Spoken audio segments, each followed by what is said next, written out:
పక్షపాతం లేకుండా క్రియలను బట్టి ప్రతివారిని తీర్పు తీర్చువాడు తండ్రి అని మీరు ఆయనకు ప్రార్థన చేస్తున్నారు. సో క్రీస్తు న్యాయపీఠం సంబంధించిన క్రియలు ఇవి. పేతురు యూదులకు అపోస్తుడు కాబట్టి క్రియలను గురించి రాశాడు, పౌలు అన్ని జనులకు అపోస్తుడు కాబట్టి క్రియలను గురించి రాయలేదు అనేది అబద్ధ బోధ. ఇక్కడ చెప్పిన క్రియలు ఎవరికి సంబంధించిన క్రియలు? విశ్వాసకి సంబంధించిన క్రియలు. మన క్రియలు ఇవి.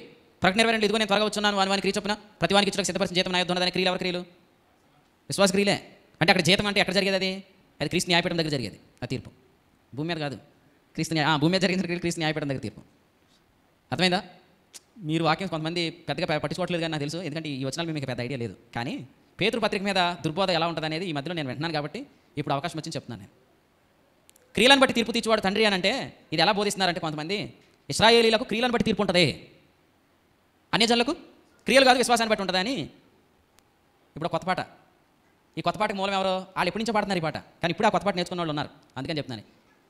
ప్రకటన గ్రంథాలు అంటాడు కదా, కీర్తన ఇంకెవరు నేర్చుకోరు అని అంటాడు. అలాగా ఈ పాట ఈ సంగీతం ఇప్పుడు కొత్తగా స్టార్ట్ అయింది. మీకు అందుకే చెప్తున్నాను, ఇక్కడ చెప్పిన క్రియలు ఎవరి క్రియలు?